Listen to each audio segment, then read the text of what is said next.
Assalamualaikum Mbak. Waalaikumsalam, silakan duduk. Dengan Ibu siapa? Dengan Ibu Ria. Eh, Asalnya dari mana Ibu? Dari Solo Mbak. Oh, kesini sendiri? Iya. Oh, naik apa tadi? Tadi diantar. Oh iya. Baik, di sini perkenalkan, nama saya Rizky Nur Amalia, sebagai ahli gizi di Rumah Sakit PKU Muhammadiyah Surakarta. Apakah ada yang bisa saya bantu Ibu? Jadi gini Mbak, saya tuh mau konsultasi mengenai gizi anak. Nah, anaknya kakak saya itu kurus banget. Jadi tetangga tuh suka ngomongin kalau misalkan dia tuh kurang gizi gitu nah Mbak. Jadi gimana ya Mbak itu? Oh, gitu ya. Di sini saya akan menjelaskan tentang anak gizi kurang ya, Iya. Bu ya. Jadi apa tahu gizi kurang itu? Gizi kurang merupakan status kondisi seseorang yang kekurangan nutrisi atau nutrisinya di bawah rata-rata gizi Gizi kurang adalah suatu keadaan di mana tubuh kekurangan kebutuhan nutrisi yang disebabkan oleh rendahnya konsumsi energi protein dari makanan sehari-hari dan terjadi dalam waktu yang cukup lama. Jadi penyebabnya itu kekurangan asupan energi protein. Oh iya. Selanjutnya, kapan anak dikatakan gizi kurang? Anak dikategorikan mengalami gizi kurang apabila berat badannya berada pada rentang Z-score -2 sampai -3 SD. Anak dengan status gizi kurang ditandai dengan tidak adanya kenaikan berat badan setiap bulannya atau mengalami penurunan berat badan sebanyak 2 kali selama 6 bulan.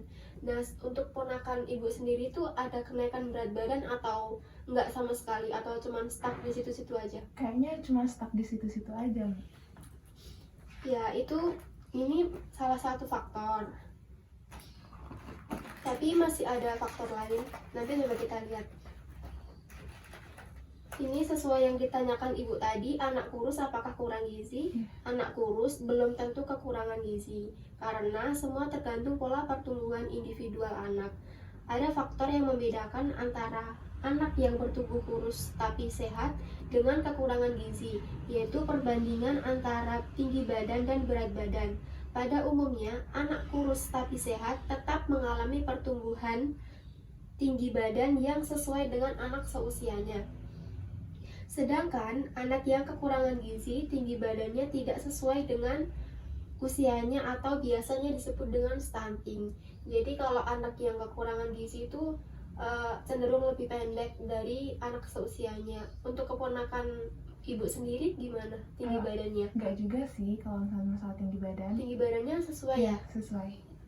Berarti belum bisa dikatakan kalau dia kekurangan gizi. Oke. Selanjutnya, gimana ciri-cirinya? Ciri-cirinya jika anak kekurangan gizi itu: 1. Berat badan dan tinggi badan anak berada di bawah rata-rata normal anak seusianya, seperti yang dibahas tadi. Yang kedua, kurang nafsu makan. Yang ketiga, mudah merasa lelah dan terlihat lesu. Yang keempat, anak sering sakit karena daya tahan tubuh rendah, pertumbuhannya terhambat, kurang aktif dan rewel. Kemudian lingkar lengan atas yang kecil, jadinya sininya tuh kecil banget kalau anak kurang gizi itu. Apakah bisa dipahami? Oh iya, bisa. Selanjutnya faktor penyebab anak kekurangan gizi. Yang pertama ada faktor makanan dan penyakit infeksi. Jika kebutuhan asupan gizi seimbang pada anak tidak terpenuhi dan anak mengalami penyakit infeksi, maka dapat menyebabkan anak kekurangan gizi. Untuk keponakan Ibu sendiri, apakah mempunyai riwayat penyakit infeksi seperti ISPA, diare gitu? Sepertinya nggak ada. Nggak ada. Faktor keluarga, pola asuh dan lingkungan. Rendahnya ketahanan pangan dalam keluarga, pola asuh yang tidak memadai, kurangnya sanitasi lingkungan, serta pelayanan kesehatan yang tidak memadai merupakan 3 faktor yang saling berhubungan. Jadi faktor keluarga, pola asuh sama lingkungan itu erat banget hubungannya. Gak bisa cuma satu doang, itu gak bisa. Yang terakhir, faktor tingkat pendidikan dan pengetahuan gizi. Tingkat pengetahuan tentang gizi yang rendah juga merupakan salah satu hal yang menyebabkan anak kekurangan gizi, karena dengan adanya pengetahuan gizi akan membantu dalam mencari berbagai alternatif pemecahan masalah kondisi gizi keluarga. Selanjutnya, dampaknya apa jika anak kekurangan gizi? Dampak jangka pendek dari anak kekurangan gizi adalah anak menjadi apatis. Apatis tuh kayak nggak peduli sama lingkungan sekitar gitu, jadi cuma diem aja gitu, nggak peduli sama yang lain-lain. Juga mengalami gangguan bicara serta gangguan perkembangan yang lain. Jadi kayak anaknya tuh kayak gimana ya, nggak aktif gitu lah Bu. Kayak cuman diem gitu, dia apa-apain diem gitu.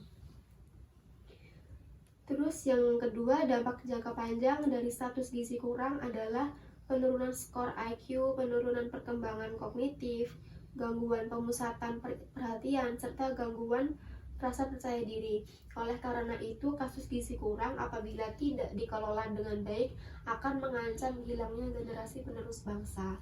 Jadi dampak jangka panjang dari anak kekurangan gizi itu bisa berdampak pada IQ. Jadi kalau nggak segera ditangani itu fatal banget akibatnya. Nah, terus dietnya apa untuk anak gizi kurang? Seperti yang saya jelaskan di awal tadi, kalau gizi kurang itu kan akibat kekurangan konsumsi energi protein. Nah, makanya kita memberikan diet tinggi energi, tinggi protein. Tujuannya apa? Tujuannya untuk meningkatkan berat badan secara bertahap dan untuk mencapai status gizi mendekati normal secara bertahap. Apakah bisa dipahami, Bu? Bisa. Kemudian untuk syarat dan prinsip dietnya, yang pertama, energi diberikan tinggi, yaitu 40-45 kilokalori per kilogram PB. Protein diberikan tinggi, yaitu 2,2-2,5 kilokalori per kilogram PB. Lemak diberikan cukup, yaitu 10-25% dari kebutuhan energi total. Karbohidrat diberikan cukup, yaitu sisa dari total energi, yaitu dari sisa dari protein sama lemak. Vitamin dan mineral diberikan cukup sesuai kebutuhan gizi atau angka kecukupan gizi yang dianjurkan. Selanjutnya, makanan diberikan dalam bentuk yang mudah cerna, seperti bubur atau nasi tim gitu, jadi nggak susah gitu loh buat mencernanya gitu. Selanjutnya, asupan gizinya untuk mencegah anak kekurangan gizi, selalu memberikan buah dan sayur dalam setiap menu makanan. Untuk keponakan Ibu sendiri suka sayur, buah nggak? Nah, itu masalahnya Mbak, dia nggak suka sayur. Tapi kalau buah mau? Iya, mau. Untuk nggak suka sayur itu sebenarnya bisa disiasati dengan memodifikasi makanan, seperti mencampurkan dengan makanan kesukaannya. Misalkan bayam, kalau dia nggak suka bayam bisa dicampur dalam misalkan nugget, kan biasanya anak kecil suka makan nugget, suka makan sosis gitu kan. Nah, itu bisa dicampurkan ke dalam makanan kesukaannya, jadi biar sayurannya tetap masuk dalam tubuh. Gitu ya Ibu ya. Selanjutnya, memberikan makanan yang mempunyai sumber karbohidrat seperti kentang, roti, nasi, jagung, dan lain-lain. Kemudian memberikan makanan yang mempunyai sumber protein seperti daging, telur, ikan, tahu, tempe, dan kacang-kacangan. Memberikan sumber kalsium dari susu dan produk turunannya. Untuk ponakan Ibu sendiri, apakah ada alergi susu atau? Alhamdulillah sih nggak ada ya. Alhamdulillah. Jadi bisa itu susunya untuk pertumbuhan, biar pertumbuhannya itu juga bisa sesuai dengan anak seusianya gitu. Apakah ada yang mau ditanyakan lagi? Saya rasa udah cukup sih Mbak. Demikian apa yang bisa saya sampaikan pada konsultasi hari ini. Semoga bermanfaat dan bisa diaplikasikan dalam kehidupan. Terima kasih Ibu. Ya, makasih ya Mbak. Iya. Selanjutnya di sini saya akan memberikan beberapa pesan penting kepada ibu-ibu semua, bagaimana caranya mencegah anak agar tidak mengalami kekurangan gizi. Yang pertama, yaitu memberikan ASI eksklusif selama 6 bulan. Kemudian yang kedua, memberikan makanan tambahan atau PMT yang bergizi seimbang. Yang ketiga, selalu memantau pertumbuhan anak dengan cara mengikuti kegiatan posyandu. Yang keempat, menjaga lingkungan agar tetap bersih agar anak terhindar dari penyakit infeksi. Kemudian yang terakhir, menerapkan sanitasi yang baik. Demikian sedikit informasi yang dapat saya sampaikan. Semoga bermanfaat bagi ibu-ibu semua. Terima kasih. Wassalamualaikum warahmatullahi wabarakatuh.